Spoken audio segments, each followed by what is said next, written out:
Accounting standard 13 की हम बात कर रहे हैं और AS 13 का मतलब होता है कि रिलेटेड टू इन्वेस्टमेंट।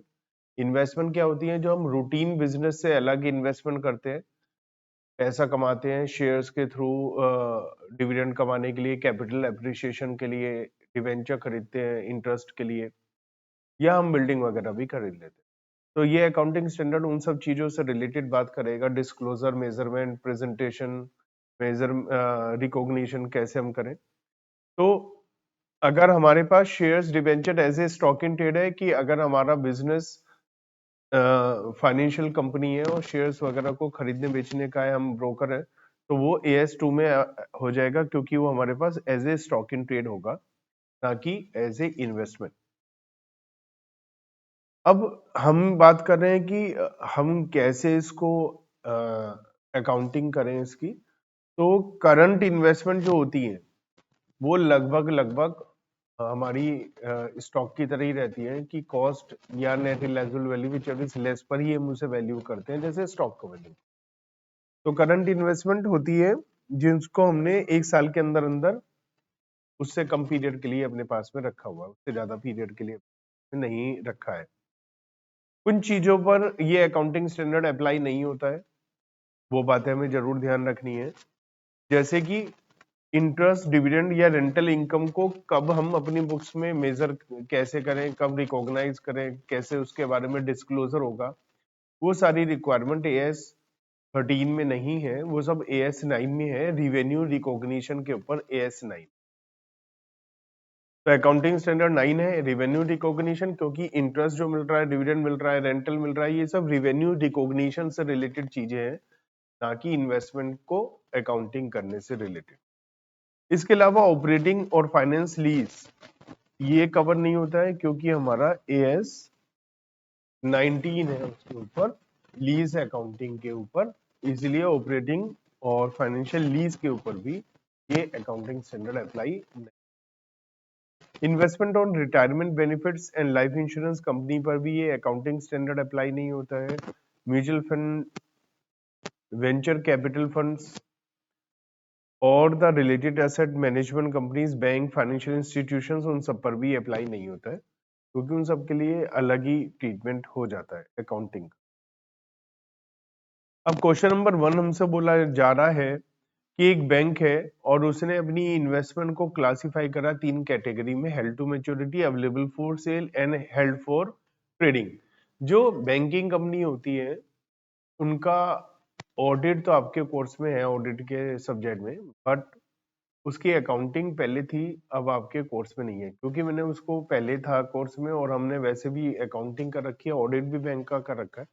तो हमें पता होता है कि उसमें बैंक के लिए अपनी इन्वेस्टमेंट को 3 तरीके से कैटेगराइज करके उसको दिखाना होता है। एक होता है हेल्ड टू मैच्योरिटी, एक होता है अवेलेबल फॉर सेल और एक होता है हेल्ड फॉर ट्रेडिंग।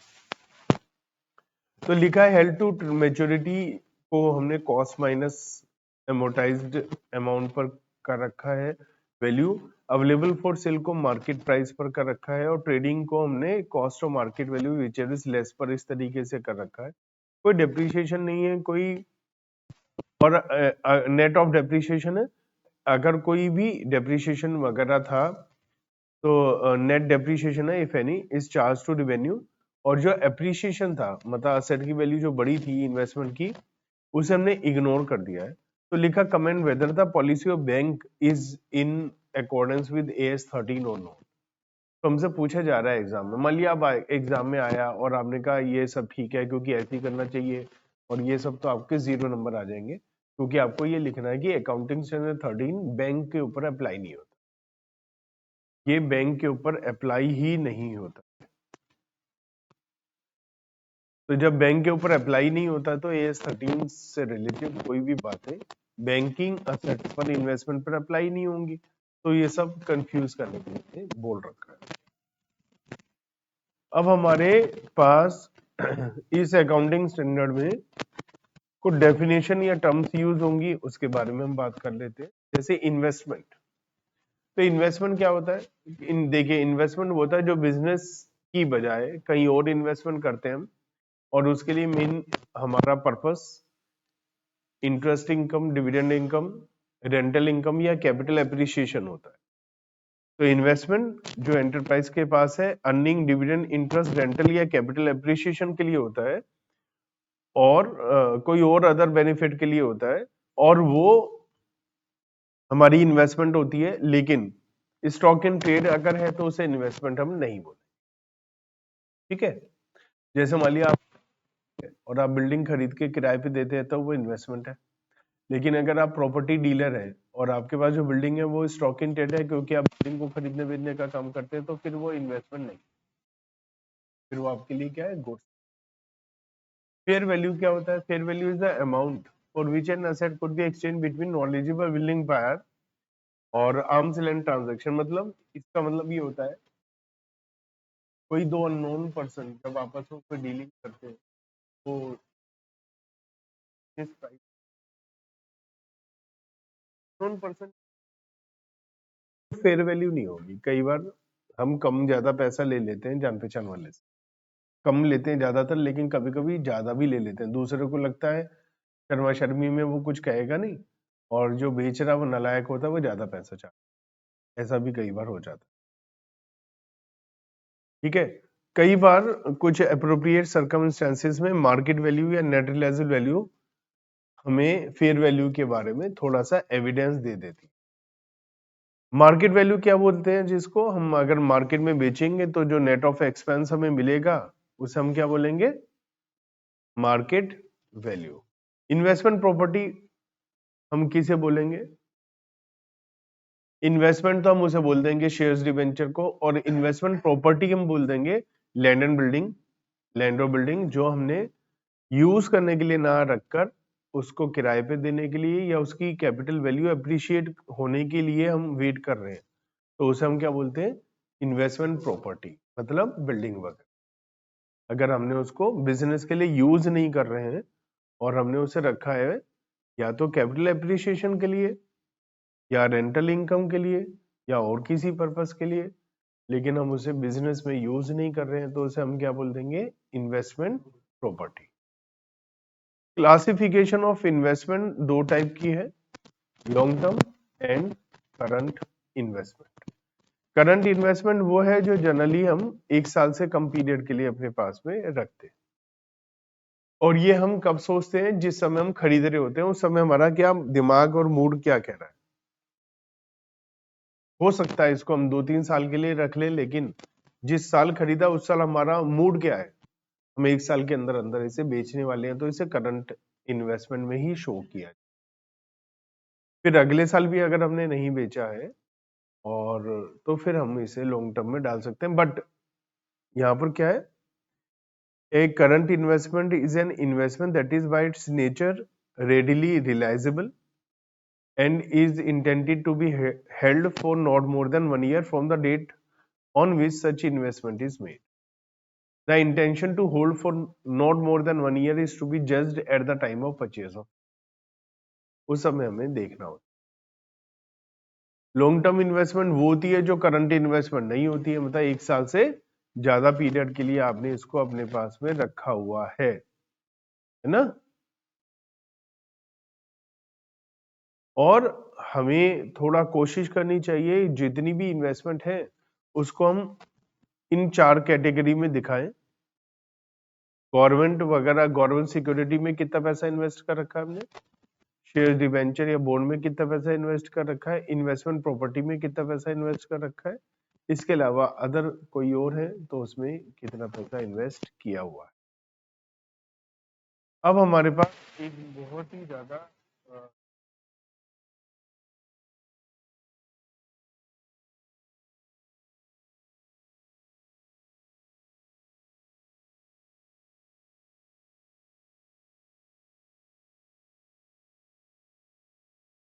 इसकी कॉस्ट क्या लेंगे। तो जब हम कोई इन्वेस्टमेंट खरीदेंगे तो उसकी कॉस्ट में हम जो खर्चा कर रहे हैं वो सब जुड़ जाएगा। जैसे हमने खरीदते हुए कोई इंटरेस्ट दिया वो भी जुड़ जाएगा, हमने खरीदते हुए कोई ब्रोकरेज दी वो जुड़ जाएगा, कोई टैक्स दिया वो भी जुड़ जाएगा। फॉर एग्जाम्पल एक्स लिमिटेड ने 200 लाख मतलब 2 करोड़ रुपए का इन्वेस्टमेंट किया है, उसने 1 लाख रुपए की ब्रोकरेज दी है, तो हमारी कॉस्ट हो जाएगी 1 लाख रुपए, क्योंकि 200 लाख रुपए के अलावा 1 लाख रुपए का हमारा और खर्चा भी हुआ है। सब जुड़ जाते हैं, सब जुड़ जाए। Investment is acquired by issue of shares और अदर सिक्योरिटी। मान लिया आपने कुछ इन्वेस्टमेंट खरीदी है, उसमें कुछ शेयर्स वगैरह आपने दे दिए और इन्वेस्टमेंट एक्वायर कर ली, शेयर अपने दिए, और इन्वेस्टमेंट शेयर डिबेंचर या कोई इन्वेस्टमेंट प्रॉपर्टी दूसरे की खरीदी। तो यहां लिखा है acquisition cost is the fair value of security issue. जो हम सिक्योरिटी इशू कर रहे हैं इसकी फेयर वैल्यू को हम कॉस्ट ऑफ एक्विजिशन मान लेंगे। मतलब हमने कुछ शेयर्स खरीद, और वैसे भी यहां पर ये बोला तो है कि हमारा फेयर वैल्यू ले लेंगे, लेकिन अगर मान लिया फेयर वैल्यू से ज्यादा सही वैल्यू हमें जो एक्वायर करें इन्वेस्टमेंट उसकी है, तो एक्सेप्शनल केस में हम वो ले सकते हैं। लेकिन यहां से हमें ये बात पता चल रहा है, ज्यादा कोशिश करो कि जो आप शेयर्स या सिक्योरिटी इशू कर रहे हो उसकी फेयर वैल्यू का पता लगाओ, क्योंकि वो आपकी है तो आप उसकी वैल्यू सही तरीके से पता लगा सकते हैं। Investment is acquired in exchange for another asset. हमने शेयर सिक्योरिटी ना दे करके कोई और असेट दी है और हमने इन्वेस्टमेंट को एक्वायर किया है। तो if an investment is acquired in exchange और part exchange for another asset, the acquisition cost of investment is determined by reference to the fair value of asset given up. तो यहां पर भी वही है, fair value of asset given up, but यहां ये भी लिखा और the fair value of investment acquired whichever is more clearly evident. तो यहां पर इन्होंने बोला है कि जो आप असेट दे रहे हो या जो इन्वेस्टमेंट की वैल्यू आ रही है उसमें जिसकी वैल्यू ज्यादा सही तरीके से आप पता लगा सकते हो उसी के हिसाब से वैल्यू। एएस 9 हमारा बताता है कि रिवेन्यू रिकॉग्निशन कैसे करना है, और इंटरेस्ट डिविडेंड रेंटल इनकम हमारी क्या रहती है, इनकम होती है ज्यादातर।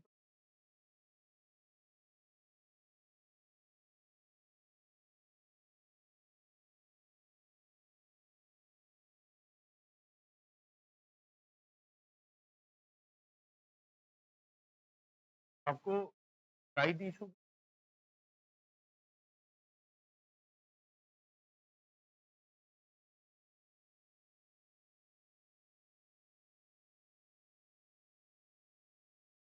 पहला राइट होता है, अरे पहले मान लेते हैं, मान लेते हैं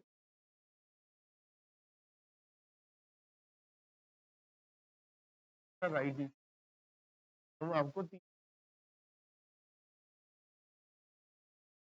वो एक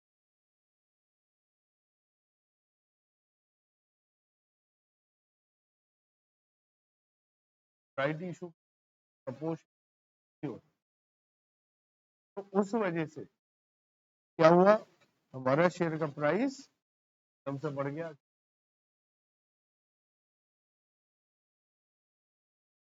लोग ज्यादा ही,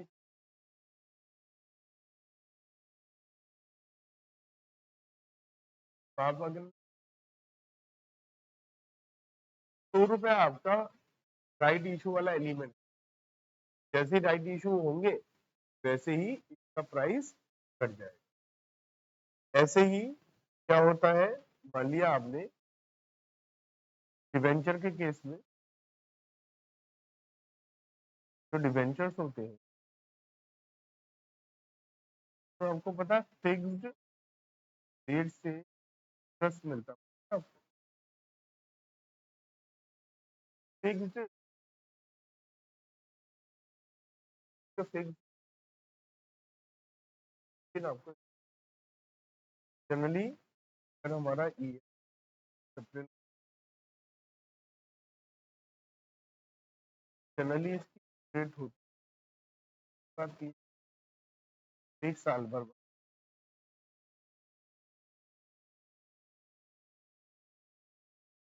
मान लिया आपने किसी से डिवेंचर 1 नवंबर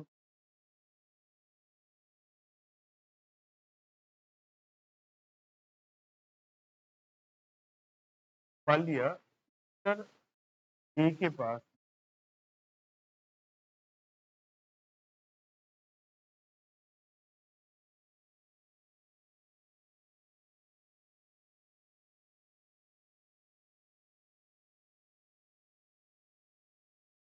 एक नवंबर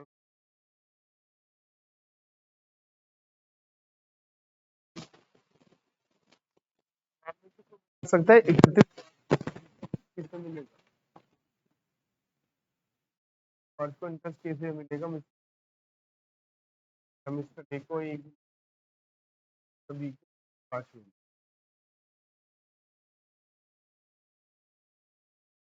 आप बता सकते हैं 6 महीने का एक को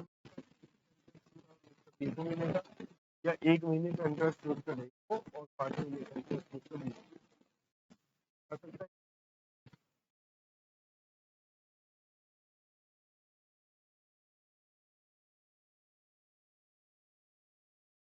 31 मार्च 31 मार्च को ओनर कौन,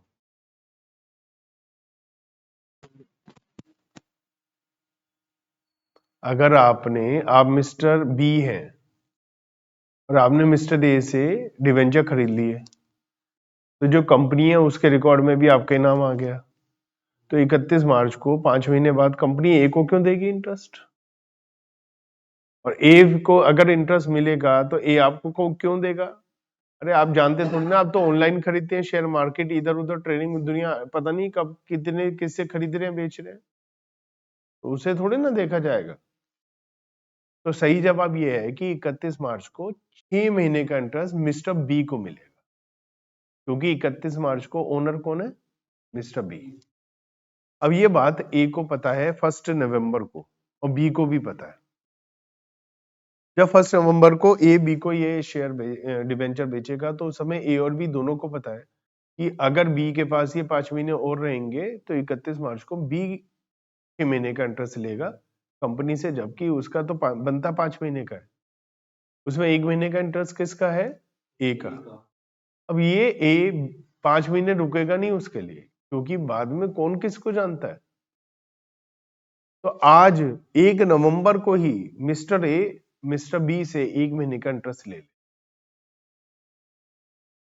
ठीक है। तो ये बातें हैं, अभी ये सब हम न्यूमेरिकल में करेंगे। तो इसलिए हम जब पेमेंट कर रहे हैं, मिस्टर बी जब पेमेंट कर रहे हैं तो 1 महीने का इंटरेस्ट भी दे रहे हैं। तो अगर वो इंक्लूडिंग इंटरेस्ट है प्राइस वगैरह या एक्सक्लूडिंग है, उस बात पे भी हम अभी बहुत सारी बातें सीखेंगे इस चैप्टर में। तो मैंने आपको राइट इशू के बारे में बताया, एक ऐसे डिविडेंड होता है, डिविडेंड डिक्लेयर होने के बाद में आपने शेयर खरीदा तो शेयर महंगा मिलेगा, और जब आपको डिविडेंड मिलेगा तो एक्चुअल में वो वाला पैसा वापस हो रहा है जो आपने महंगा शेयर खरीदा था। तो इसलिए यहाँ पर लाइन लिखी है कि जो है जनरली तो जो डिविडेंड वगैरह मिलता है और इंटरेस्ट मिलता है वो जनरली तो इनकम होती है, लेकिन कुछ सिचुएशन में ये रिकवरी ऑफ कॉस्ट होता है।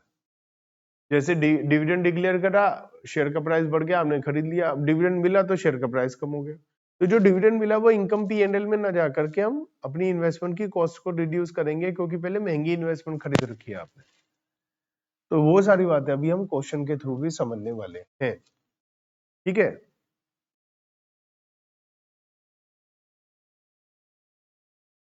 देखो यहाँ जो पैराग्राफ है इसको मैं समझाता हूँ थोड़ा सा। मान लिया आपने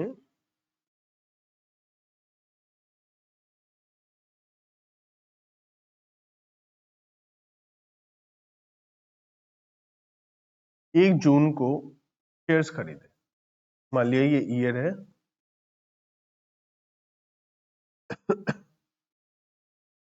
1 जून 2025 को मान लिया आपने शेयर खरीदे।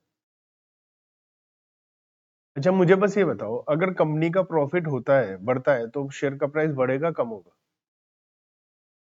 कंपनी के का प्रॉफिट बढ़ रहा है तो शेयर का प्राइस बढ़ेगा या कम होगा, बढ़ेगा। कंपनी का नुकसान हो रहा है तो कम होगा। इसका मतलब जो कंपनी ने अब तक का जितना भी प्रॉफिट कमाया है कंपनी ने अभी तक का जितना भी प्रॉफिट कमाया वो सब आज के प्राइस में इंक्लूड होगा, क्योंकि जब जब कंपनी प्रॉफिट कमाती जाएगी शेयर का प्राइस बढ़ता जाएगा। अब 1 जनवरी को मिस्टर ए ने परचेज करे हैं 10,000 शेयर 10 रुपए वाले एट द रेट ₹78। एक 10 वाला शेयर 78 रुपए का खरीदा है, क्योंकि 10 वाला तो फेस वैल्यू है, वो बढ़ते बढ़ते 78 का हो गया। आपको पता है डिविडेंड कैसे दिया जाता है, डिविडेंड देने का क्या सिचुएशन है, वो भी थोड़ा सा आपको समझा देता हूँ, बाद में इसमें दोबारा भी समझा दूंगा। देखिए होता क्या है, मान लिया 2024-25 ईयर है, उसकी बैलेंस शीट की डेट होती है 31 मार्च। लेकिन ये बैलेंस शीट की डेट 31 मार्च का मतलब ये नहीं है कि ये 31 मार्च को बन के तैयार है। बैलेंस शीट की डेट 31 मार्च का मतलब ये है कि वो 31 मार्च 2025 की फाइनेंशियल पोजीशन हमें बता रही है। उसका मतलब ये नहीं है कि अब 31 मार्च को बन गई है। उसे बनने में 3, 4, 5, 6 महीने तक लग जाते हैं। बनने में समय लगता है, सारे अकाउंट बनेंगे, ट्रायल बैलेंस बनेगा, ऑडिट होगा, 3, 4, 5 महीने लग जाते हैं। और जब 3, 4, 5 महीने लग जाते हैं तो उसके बाद में जब P&L वगैरह बनता है, तो जब P&L बना, मान लिया 15 सितंबर को, 5.5 महीने के बाद में P&L और बैलेंस शीट अप्रूव हुई, बनी। कौन से साल की है ये? पिछले साल की। जब P&L बना तो ये महसूस हुआ प्रॉफिट हुआ तो डिविडेंड बांटना चाहिए, तो डिविडेंड बांटा गया। कब बांटा? सितंबर में। तो डिविडेंड कौन से ईयर से रिलेटेड है? रिलेटेड टू 24-25, 24-25 के प्रॉफिट का हिस्सा जो डिविडेंड बांट रहे हैं वो है, लेकिन कौन से ईयर में बांट रहे हैं? 25-26। तो एक साल लेट चलता है। एक ये नॉर्मल तरीका, नॉर्मल होता है। इसे फाइनल डिविडेंड, प्रपोज डिविडेंड, जो मर्जी दीजिए, बोलिए। तो प्रपोज डिविडेंड अब क्या होता था, कुछ साल पहले, मान लिया मैं 10 साल पहले की बात होता हूँ, 10 साल पहले क्या होता था, 15 सितंबर को P&L बैलेंस शीट बनी, प्रॉफिट निकला, और इन्होंने कहा कि हम 10% डिविडेंड बांटेंगे। तो 10 साल पहले, 5-7 साल, 10 साल पहले क्या होता था, हम 31 मार्च की बैलेंस शीट में 31 मार्च को एंट्री बना देते थे प्रपोज डिविडेंड की। एंट्री पता क्या होती है प्रपोज डिविडेंड की? P&L में से निकालकर P&L appropriation to propose dividend, ऐसा करने से क्या होता था, प्रपोज डिविडेंड लायबिलिटी में दिखाई देता था और P&L हमारा कम हो जाता था। पेमेंट तो अभी हुआ नहीं, पेमेंट कब हुआ है? सितंबर में। 31 मार्च को पेमेंट तो हुआ नहीं, लेकिन एंट्री तो बना दी। ये होता था कुछ साल पहले। लेकिन फिर ये सोचा गया कि भाई आपने AS5 भी है, AS4, AS5 वगैरह, ये सब इस चीजों में डील करते हैं, event occurring after balance sheet date. तो क्या 31 मार्च को, क्या 31 मार्च को आपको मालूम है कि कितना डिविडेंड है? तो वहां पर अकाउंटिंग स्टैंडर्ड के हिसाब से कुछ होती है एडजस्टिंग इवेंट्स और कुछ होती है नॉन एडजस्टिंग इवेंट। तो ये नॉन एडजस्टिंग इवेंट है, क्योंकि वहां पर डेफिनेशन में ये लिखा है जो चीज 31 मार्च को हो चुकी है लेकिन आपको मालूम नहीं है, उसी की एंट्री बनेगी। फॉर एग्जाम्पल 1 मार्च को चोरी हो गई, आपको पता नहीं चला, पता चला आपको अगस्त में कि 1 मार्च को चोरी हुई थी। तो क्या 31 मार्च को चोरी हो चुकी थी? 1 मार्च को चोरी हुई तो 31 मार्च को चोरी हो चुकी थी, लेकिन आपको मालूम नहीं था। मालूम बाद में चला तो उसकी एंट्री आप 1 मार्च या 31 मार्च को बना सकते हो, क्योंकि वो काम 31 मार्च तक हो चुका था, आपको पता नहीं था। मतलब ना, आपको मालूम नहीं था।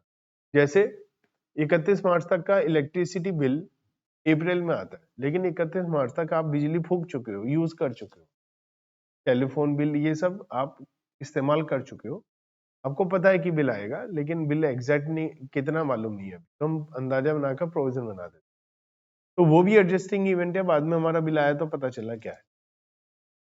ये तो 31 मार्च को पता ही नहीं था आपको डिविडेंड देंगे नहीं देंगे, और डिविडेंड कौन कहता है? बोर्ड ऑफ डायरेक्टर कहते हैं, प्रपोज करते हैं, फिर share holders annual general meeting में उसे अप्रूव देते हैं, तब उसको पेमेंट होता है। तो कुल मिलाकर पहले ये होता था, अब ये कहा गया नहीं, ये गलत है, क्योंकि 31 मार्च को तो पता ही नहीं है आपको कुछ भी, प्रॉफिट है लॉस है डिविडेंड देंगे नहीं देंगे, 31 मार्च को कुछ नहीं पता है, तो आप इसकी एंट्री नहीं बनाएंगे। आप क्या करेंगे, सितंबर में डिविडेंड पता चल गया इतना देना है, पता तो चल चुका है, तो आप क्या करो, जब 31 मार्च की बैलेंस शीट बनाओगे ना, तो इसमें नोट डाल दो। क्या डाल दो? नोट, कि हमने पिछले साल का प्रॉफिट में से इतना प्रपोज करा है। एंट्री मत बनाओ, डिस्क्लोज कर दो बस, और जब सितंबर में डिविडेंड दिया जाएगा तो इसकी एंट्री बना दो। ये नया अकाउंटिंग है, ठीक है। अब ये तो है proposed and final dividend normal वाला, एक होता है इंटरिम डिविडेंड, नाम सुना है कभी? ये क्या होता है? इस डिविडेंड में बोर्ड ऑफ डायरेक्टर को यकीन होता है कि हमारे पास सफिशिएंट प्रॉफिट है और हमें इंतजार नहीं करना है एक साल का, सितंबर तक का, अगस्त तक का, डिविडेंड दे दो। तो इंटीम डिविडेंड होता है उसी साल का डिविडेंड उसी साल दे दिया जाए, साल खत्म होने से पहले ही, उसे क्या बोलते हैं? Interim dividend. तो ये उसी साल दे दिया जाता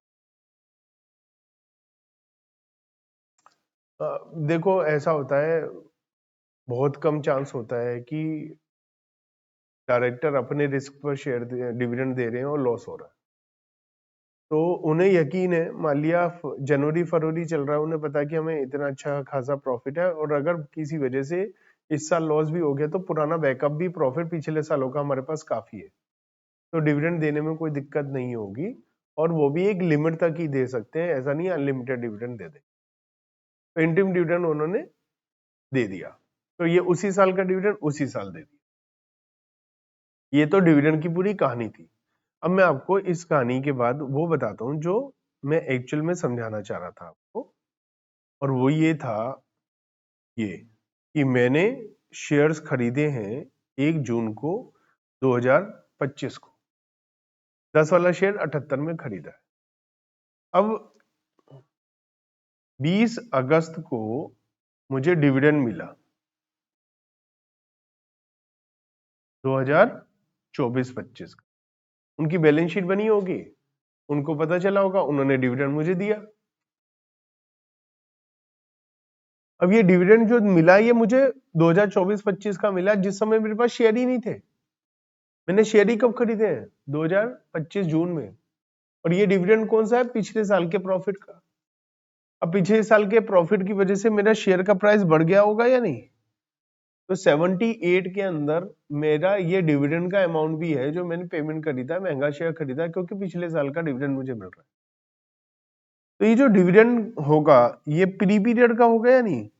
प्री एक्विजिशन पीरियड, जिस दिन मैंने शेयर खरीदे उससे भी पहले पीरियड को बिलोंग करता हुआ ये डिविडेंड है। इसे बोलते हैं कैपिटल नेचर। क्या बोलते हैं? और ये हमारी एंट्री, नॉर्मल एंट्री पता क्या होती है? डिविडेंड मिलने की, bank account debit to dividend, dividend to P&L। हम डिविडेंड इनकम को प्रॉफिट एंड लॉस अकाउंट में डालते हैं, बट ये वाला जो डिविडेंड है pre construction pre acquisition period का जो डिविडेंड है, इसके लिए एंट्री बनाएंगे bank debit to dividend, dividend debit to investment. इसे इन्वेस्टमेंट में डालेंगे, क्यों? क्योंकि हमने महंगा शेयर खरीदा है और वही प्रॉफिट वापस आ गया हमारे पास। तो प्री पीरियड का जो डिविडेंड है उसको हम इन्वेस्टमेंट में से लेस करते हैं, और पोस्ट पीरियड के डिविडेंड को P&L में डालते हैं, क्योंकि पोस्ट पीरियड में तो फ्यूचर में हमेशा कमाएंगे ही हम, वो आज की डेट में तो पेमेंट हुआ नहीं। देखो अब इस पैराग्राफ को समझोगे तो समझ में आएगा।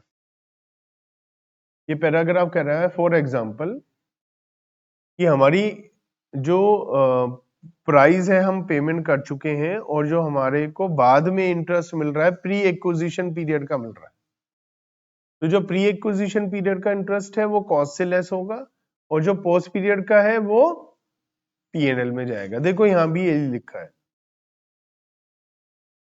व्हेन डिविडेंड इक्विटी शेयर पर प्री एक्विजिशन प्रॉफिट से मिलेगा तो यही ट्रीटमेंट हम अपनाएंगे, मतलब प्री पीरियड को कॉस्ट में से लेस करें। तो देखो यहां इसके बारे में और डिटेल में बता रखा है। प्री एक्विजिशन इंटरेस्ट, जब इंटरेस्ट हमारा प्री पीरियड का है और कॉस्ट में ऑलरेडी इंक्लूड है, जब बाद में मिलेगा तो इसे कॉस्ट में से ही लेस करें।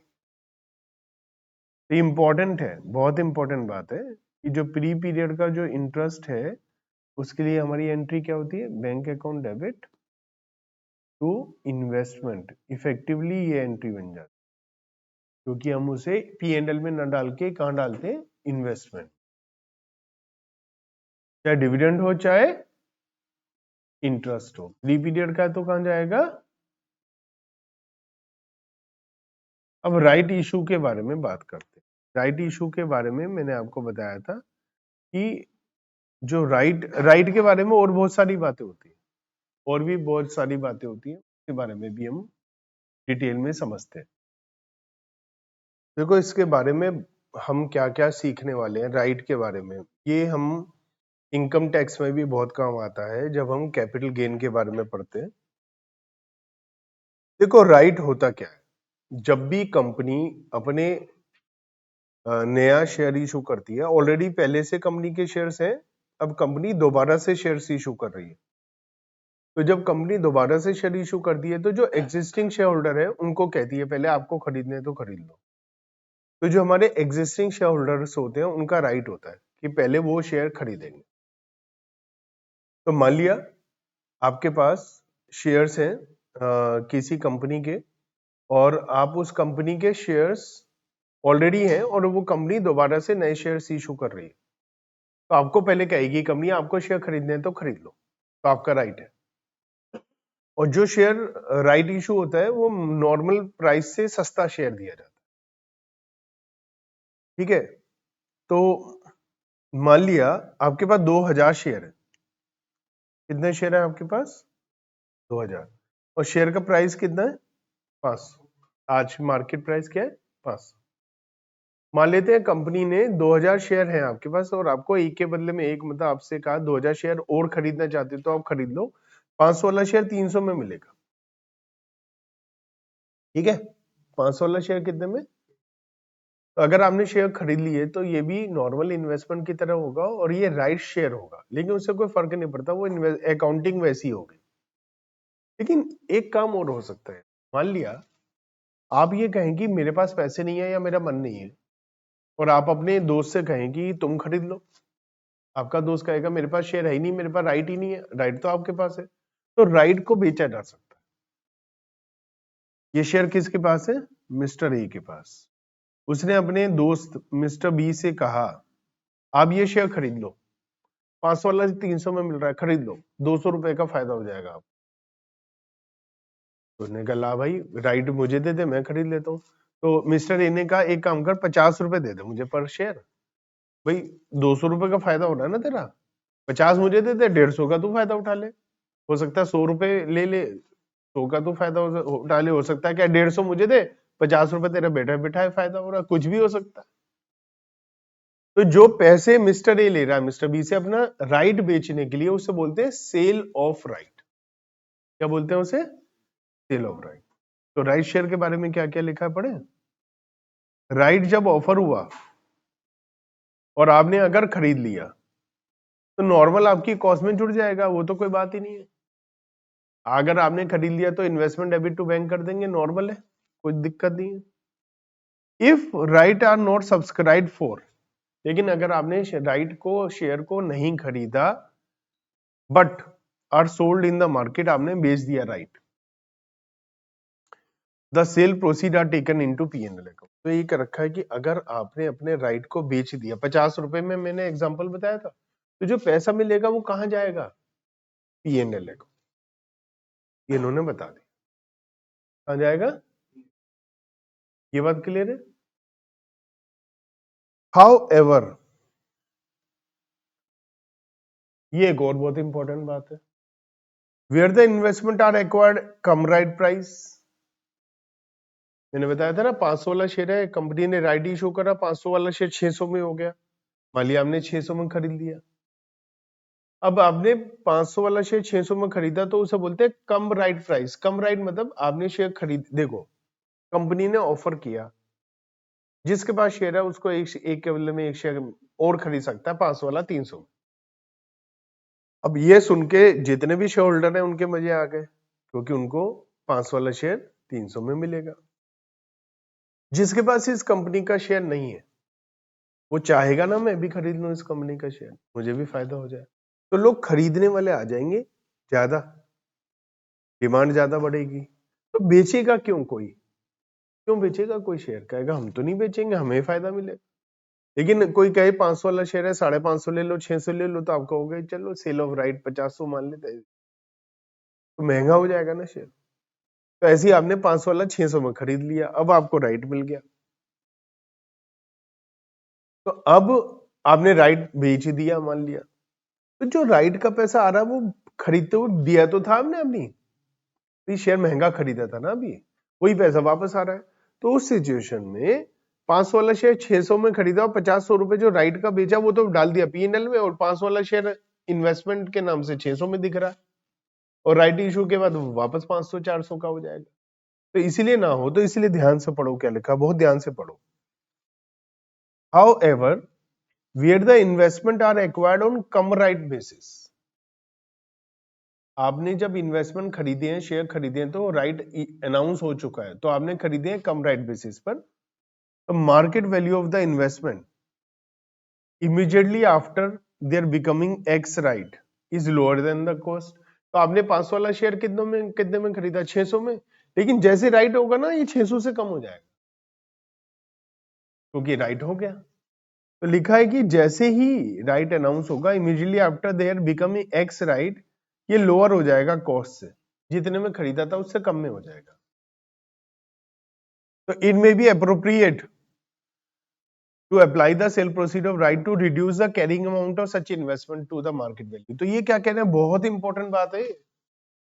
ये कह रहे हैं कि अगर आप इस सिचुएशन में राइट को बेच रहे हो ना, तो आप उसे पीएनएल में डालने से अच्छा कॉस्ट में डालो, इन्वेस्टमेंट में डालो, ताकि आपकी इन्वेस्टमेंट की वैल्यू कम होकर 600 में खरीदा, मार्केट वैल्यू मान लिया 450 हो गई। तो जब तक मार्केट वैल्यू के बराबर नहीं आता है इसे कहां डालो? इन्वेस्टमेंट में। लेकिन इसमें बहुत गहराई है बात में, मैं एग्जांपल से समझाता हूं। मान लिया आपने कम राइट बेसिस पर 600 का शेयर खरीदा, है ना, और अब आपने क्या करा? सेल ऑफ, क्या है? Sale of right. Right share नहीं, हम राइट शेयर को नहीं बेच रहे, हम राइट बेच रहे हैं कि मेरा राइट तुम्हारे पास, तुम खरीद लो शेयर। इसे क्या बोलते हैं? Sale of right.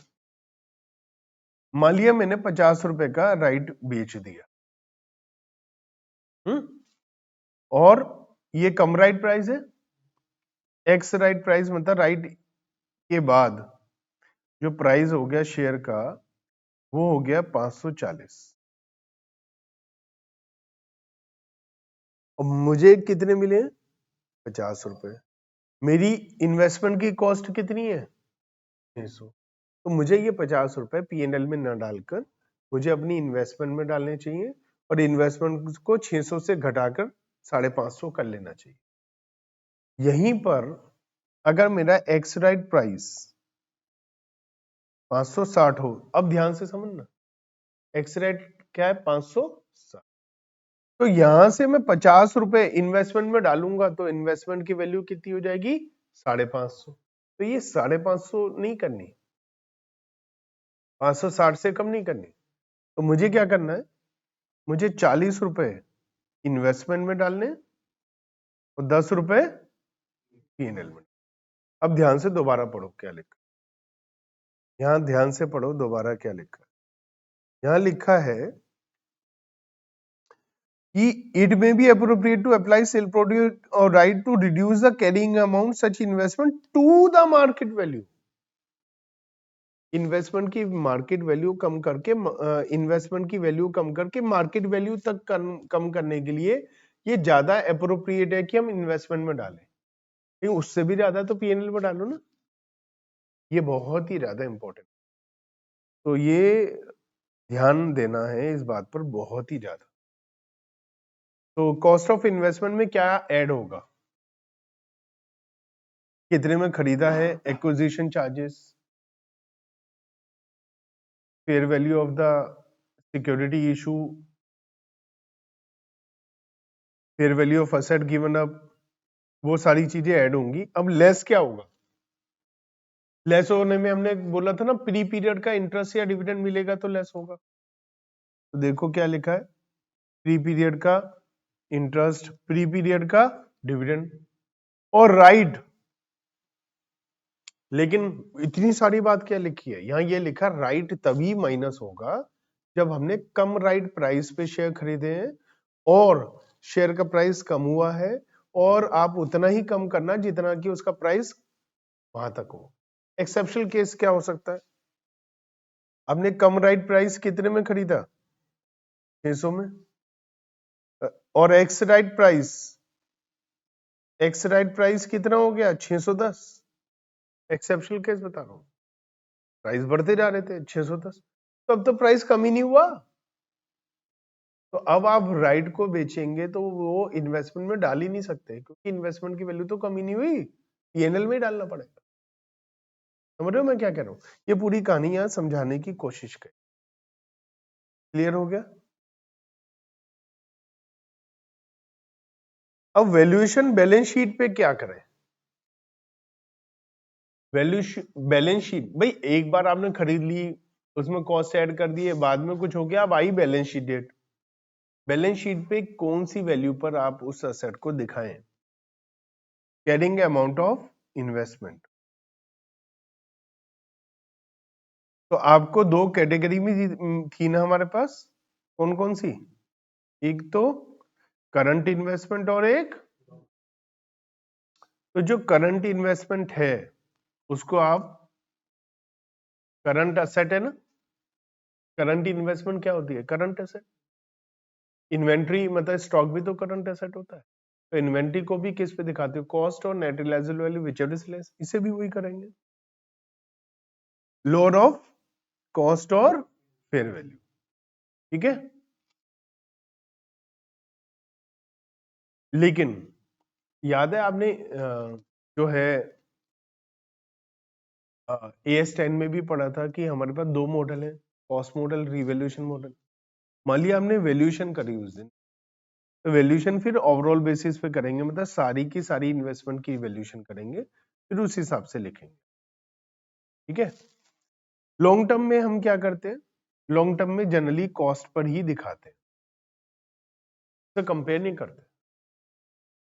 ठीक है, और जब तक कि परमानेंट डिक्रीज वैल्यू ना हो, मतलब हमने क्या करा, 2 लाख की इन्वेस्टमेंट खरीदी, आज उसकी वैल्यू घट के 1,60,000 हो गई है, तो आप 2 लाख ही दिखाएंगे, 1,60,000 नहीं। 1,60,000 कब दिखाओगे, जब आपको पता है कि ये परमानेंट डिक्रीज इन वैल्यू है, ये बढ़ेगी नहीं वैल्यू कभी, या बहुत लंबे समय तक नहीं बढ़ेगी, तो ही इसे 1,60 पे दिखाएंगे, नहीं तो 2 लाख पे। लेकिन अगर ये करंट इन्वेस्टमेंट है तो फिर 1,60,000 पे दिखाएंगे। ठीक है, इसमें भी आप वैल्यूएशन कर सकते हैं, वैल्यूएशन जब भी करेंगे तो आप इसमें भी वैल्यूएशन जब करेंगे, इसमें भी वैल्यूएशन जब करेंगे, ये वो वाला नहीं है फेयर वैल्यू या कॉस्ट, वो नहीं, ये वो वाला नहीं है जैसे पीपीई में बोल रखा था कि आप रिवैल्यूएशन करिए या डेप्रिसिएशन, वो नहीं है। ये वैल्यूएशन का मतलब ये है कि जो लोअर ऑफ कॉस्ट और fair value whichever is less करेंगे, तो ये एक एक को अलग अलग करके दिखाएंगे या सारी इन्वेस्टमेंट का टोटल करके दिखाएंगे। तो यहाँ लिखा है एक एक इन्वेस्टमेंट को अलग अलग करें, यहां पर भी ये लिखा है वैल्यूएशन जब भी होगी तो हम अलग अलग इन्वेस्टमेंट की अलग अलग कॉस्ट निकालेंगे। ये पीपीई वाला हिसाब नहीं है, ये अलग है। ये क्या वैल्यूएशन का मतलब, मान लिया हमारे पास 20 इन्वेस्टमेंट है, तो 20 इन्वेस्टमेंट का टोटल मार के फेयर वैल्यू या लोअर ऑफ कॉस्ट नहीं करेंगे। ये क्या रखा है, एक एक असेट का अलग अलग हिसाब रखा, की कॉस्ट इतनी, उसकी फेयर वैल्यू इतनी, दोनों में से अलग अलग सब, ये बोल रखा है। देखो यहाँ क्या लिखा है, वैल्यूएशन ओवरऑल बेसिस पर एप्रोप्रिएट नहीं है। ठीक है, Sometime concern of enterprise may be with the value of the category of related investment. तो कई बार क्या होता है, ये कैटेगरी वाइज कर देते हैं, मतलब इस कैटेगरी वाइज। जैसे इक्विटी शेयर है तो सारे इक्विटी शेयर का टोटल मारा, कॉस्ट ये, वैल्यू ये। तो लिखा है कि कुछ लोग कैटेगरी वाइज करते हैं, हाउ एवर ये क्या रखा है, ज्यादा अच्छा यही है कि आप इंडिविजुअल इन्वेस्टमेंट को अलग अलग करें, कैटेगरी वाइज भी ना करें। तो अकाउंटिंग स्टैंडर्ड क्या रिकमेंड कर रहा है, अलग अलग। अच्छा, अब आपने खरीदी है कोई करंट इन्वेस्टमेंट 50,000 की, मार्केट वैल्यू होगी 40, तो आप कितने में लिखोगे, 40 में। तो 10,000 का क्या करोगे, तो लिखा है रिडक्शन इन फेयर वैल्यू को पीएनएल में डालेंगे, सही है। लेकिन अगर बाद में वैल्यू बढ़ गई तो उसे भी उतना ही पीएनएल में डालेंगे, जस्ट लाइक पीपी। यहां पर भी तो ये था, पहली बार लॉस होगा तो क्या डालोगे, पीएनएल में। और अगर आगे बढ़ी वैल्यू तो जितना लॉस था उतना पीएनएल में डाला जाएगा, ठीक है। लेकिन यहाँ पर क्या कि उससे ज्यादा वैल्यू बढ़ेगी तो उसे बढ़ी हुई को कंसीडर नहीं करेंगे, यहाँ रिवैल्यूएशन रिजर्व नहीं बनाएंगे। रिवैल्यूएशन रिजर्व किस में बनाते हैं, पीपीई में। यानी ये कह रखा है वैल्यू घट गई पीएनएल में डाल दो, बढ़ गई अप टू कॉस्ट, क्योंकि हम हमेशा वैल्यू किस पे करते हैं, कॉस्ट और net realisable value whichever is less. मान लिया पिछले साल थी कॉस्ट, पिछले साल कॉस्ट थी 50,000, फेयर मार्केट वैल्यू थी 40,000, तो आपने कितने में वैल्यू करी, 40।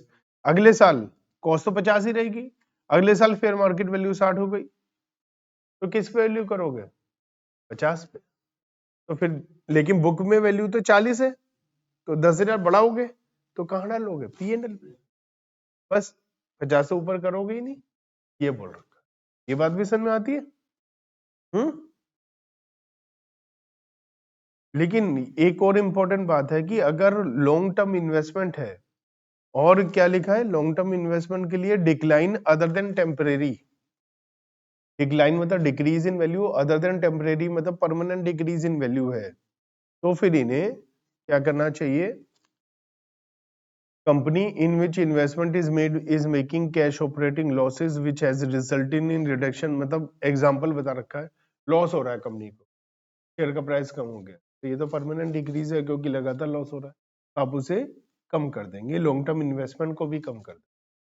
चलिए, बहुत देर से हम थ्योरी पढ़ रहे हैं, तो चलिए आते हैं कुछ न्यूमेरिकल पोर्शन पर, ताकि आपको कुछ और अच्छे से समझ में आ पाए।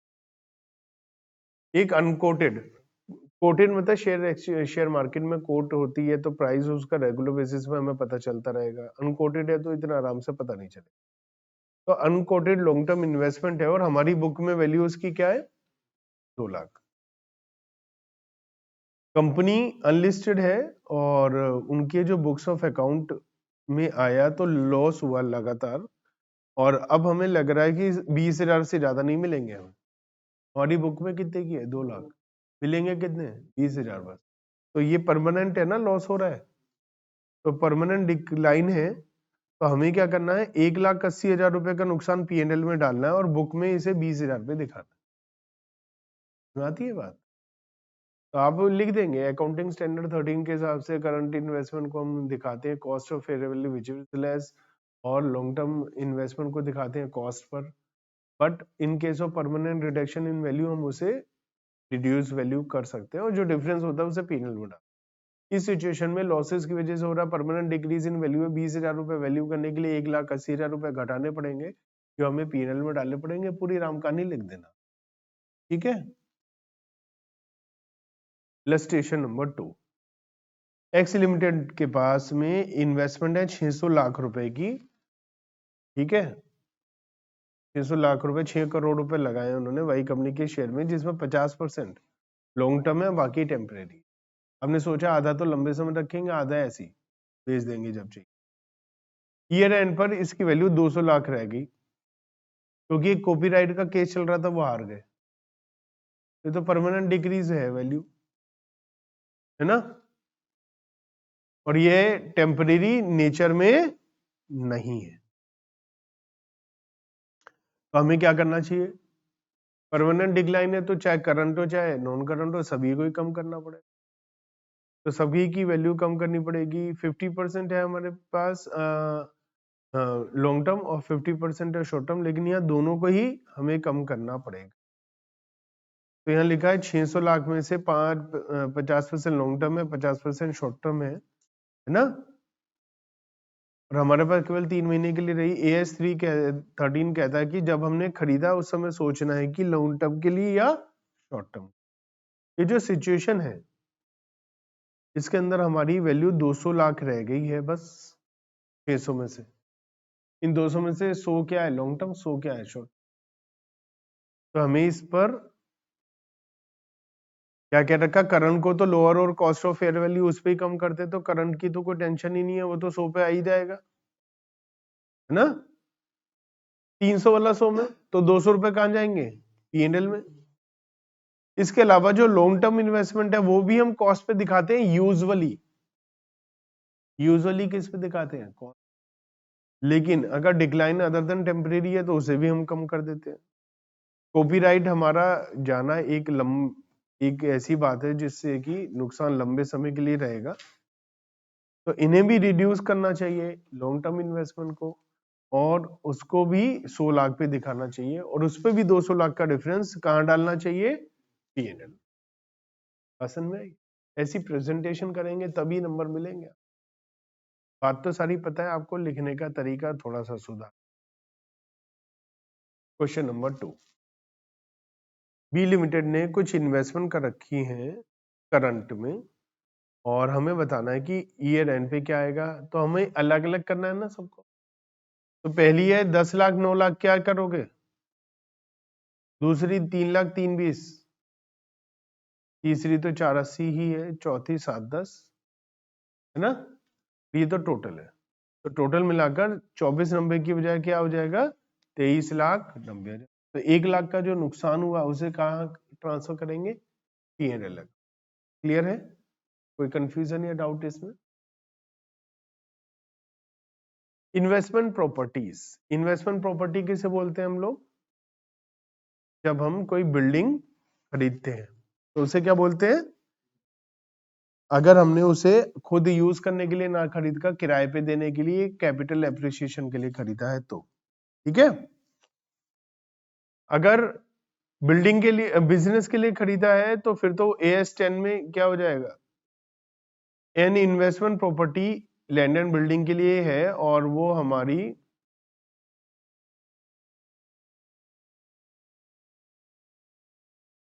जो है an investment properties and investment in land building that are not intended to be occupied substantially for use by और इन ऑपरेशन।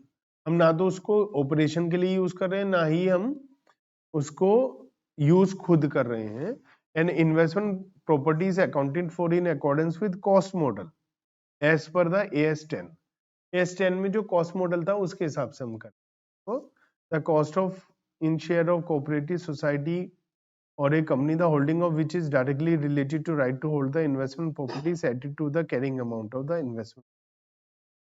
ये कुछ और बात कह रहे हैं, वो समझा देता हूँ। कई बार क्या होता है, कुछ बिल्डिंग खरीदनी है आपने, तो बिल्डिंग खरीदने के लिए कोऑपरेटिव सोसाइटी कहती है हमें पैसा दो और हमारे मेंबर बन जाओ, अगर आप हमारे मेंबर बनोगे तो ये प्रॉपर्टी आपकी हो जाएगी। तो जो उन्हें पैसा दिया वो भी कॉस्ट में जुड़ जाएगा, ये बात बता, सही कॉमन सी बात। चलिए क्वेश्चन नंबर 3 देखें क्या कह रहा है।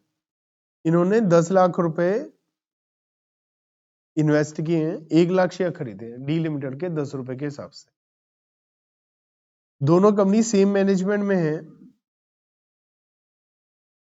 अभी फिलहाल डी का जो शेयर 10 में खरीदा था वो 4.5 रुपए का है मार्केट में। खरीदा कितने में था, रहा कितने का, 4.5 रुपए। मैनेजमेंट इसे अभी भी 10 रुपए के हिसाब से ही दिखा रही है, 10 लाख रुपए में ही दिखा रही है, ठीक है। उनसे पूछा गया तो ये बोला गया कि ये ऐसे ही है, दिखा रहे हैं, कम लॉस हुआ नहीं है, ये ऐसी इमेजिनरी लॉस है, हम रिकवर कर लेंगे, ठीक है। आप बताइए क्या आप इससे एग्री हैं या नहीं है, एग्री हैं। 10 वाला शेयर 4.5 का हो चुका है। तो ये तो भैया परमानेंट डिक्रीज लग रहा है, कोई छोटी मोटी 10 20 50 हजार की तो है नहीं। 10 वाला शेयर 4.5 का हो गया, तो ये अदर देन टेम्परेरी लॉस लग रहा है, परमानेंट है, तो इसे लॉस को लिखना चाहिए और डिफरेंस को P&L account. Clear? Question number 4 आप घर से करिएगा, 5 भी घर से करिएगा, 6 डिस्पोजल ऑफ इन्वेस्टमेंट। अगर आप इन्वेस्टमेंट को बेचेंगे तो क्या होगा? प्रॉफिट होगा या लॉस होगा? चाहे प्रॉफिट हो चाहे लॉस हो, दोनों ही कहां जाएंगे? Profit and loss account. ठीक है, लेकिन यहां एक इंपॉर्टेंट बात है बहुत ही ज्यादा, वो क्या है? ये तो तय हो गया कहां जाएगा? P&L में, लेकिन एक बहुत इंपॉर्टेंट बात है वो समझने की। क्या? मान लिया आपके पास शेयर है एक कंपनी के, आपने और खरीद लिए उसी के, फिर और खरीद लिए, 3 4 बार खरीदे, 1000 शेयर खरीदे 12 के हिसाब से, 500 शेयर खरीदे 13 के हिसाब से, 200 शेयर खरीदे 13.5 के, 1700 शेयर है ना आपके पास, आपने 600 शेयर बेच दिए। अब ये 600 शेयर कितने के हैं? 12 के हैं, 13.5 के हैं, 13 के, कितने के? तो AS2 में हम पढ़ते हैं इन्वेंट्री में फीफो मेथड हो सकता है, फर्स्ट इन फर्स्ट आउट की। पहले हम माने 12 रुपए वाले ही बेचे, तो ये 12 रुपए वाले बेचे हैं और हमने मान लिया 14 में बेचे, तो 2 रुपए के हिसाब से प्रॉफिट लिख ले। लेकिन ये कहता है अकाउंटिंग स्टैंडर्ड, ना ना ना, आप एवरेज मेथड लगाओ। एवरेज मेथड क्या पता है कैसे निकालेंगे?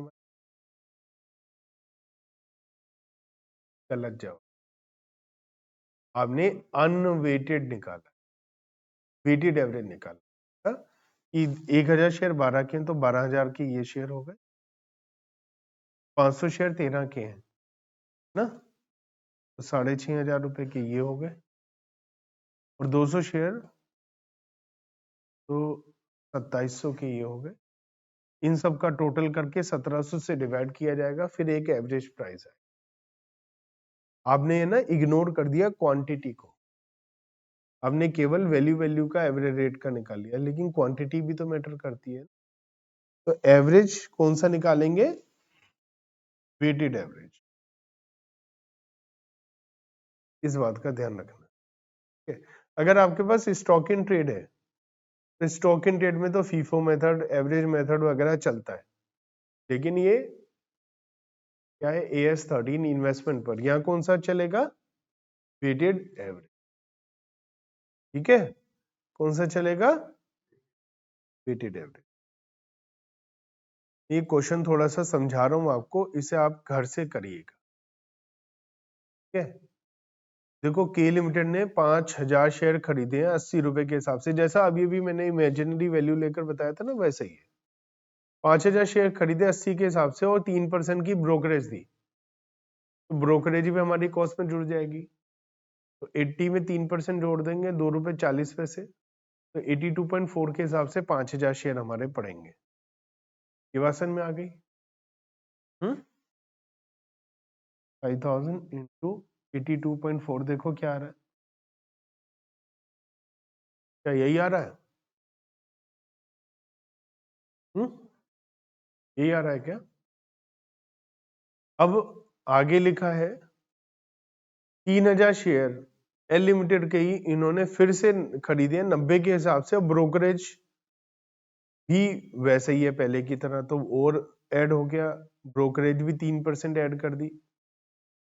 फिर लिखा कुछ समय के बाद बोनस शेयर मिले 1:4, मतलब 4 वालों को एक बोनस शेयर मिला, तो इनके पास शेयर थे 5000 और 3000, 8000। तो 8000 के बदले में 4 के बदले में 1 मिल रहा है, तो 8000 के बदले में 2000 शेयर मिल जाएंगे, तो 2000 बोनस शेयर मिल जाएंगे। ठीक है, कितने मिल जाएंगे? Bonus shares. ठीक है, बोनस शेयर के केस में क्या होता है वो मैं आपको समझा देता हूँ। इन्होंने कहा है after some time limited issued bonus shares during the same year, इन्होंने 7,000 शेयर बेच दिए, ठीक है, 70 के हिसाब से। अगर वो शेयर बेचे हैं बोनस से पहले तो क्या होगा और बोनस मिलने के बाद तो क्या होगा? तो देखो बहुत सिंपल सी बात है। अगर मान लिया हमने बोनस मिलने से पहले बेचे हैं, सेलिंग प्राइस तो हमने देख लिया इतने में बेचा, खर्चे माइनस होके नेट सेलिंग प्राइस ये, देखो कॉस्ट कितनी आ रही थी, ग्रीन कलर से हाईलाइटेड है, 6,90,100 आ रही थी ना।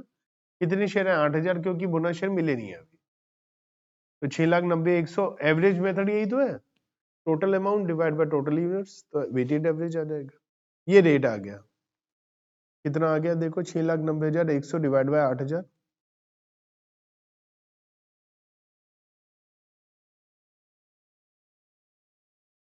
तो ये 86.26 का एक शेयर है। और बेचा कितने में? 70 में, उसमें भी 3% का खर्चा हो गया तो नुकसान हो गया। तो ये इतनी कॉस्ट है, बेचा इतने में, तो ये लॉस हो। दूसरा केस है, मान लिया बोनस शेयर मिल जाए। अगर बोनस शेयर मिल गए तो हमारे पास शेयर 8,000 थे, 2,000 बोनस शेयर और मिल जाएंगे तो शेयर कितने हो जाएंगे हमारे पास? 10,000, ठीक है। तो अब अगर हमारे पास 10,000 हो जाएंगे तो अब हम कॉस्ट निकालने के लिए डिवाइड किससे करेंगे? 10,000। तो कॉस्ट कम होगी, नुकसान कम आएगा। देखो यहाँ केवल 7,770 का नुकसान आ रहा है, यहाँ 12,85,000 का 1,28,000 का नुकसान आ रहा है। तो वहां केवल 7,000 का, यहाँ 1,28 का, क्योंकि वहां बोनस शेयर मिले नहीं थे तो महंगे ही थे सारे। बोनस शेयर मिलते ही शेयर का प्राइस कम हो गया ना, फ्री फंड में शेयर मिल जाते। बोनस शेयर समझते हो किसे कहते हैं? जो फ्री में मिलते, ठीक है। कंपनी डिविडेंड देने की बजाय क्या दे देती है? बोनस शेयर दे देती, ठीक है। तो अब हमारा ये लगभग लगभग एंडिंग पॉइंट पर चल रहा है। रिक्लासिफिकेशन, रिक्लासिफिकेशन का मतलब है कि हम अपनी करंट इन्वेस्टमेंट को लॉन्ग टर्म या लॉन्ग टर्म को करंट इन्वेस्टमेंट पे रिक्लासिफाई करें। आसान है। अगर करंट इन्वेस्टमेंट है और या लॉन्ग टर्म को करंट कर रहे हो, तो जिस दिन कर रहे हो उस दिन उसकी कॉस्ट या फेयर वैल्यू जो भी कम है उस पर वैल्यू कर लेना। और अगर हम करंट इन्वेस्टमेंट से लॉन्ग टर्म कर रहे हैं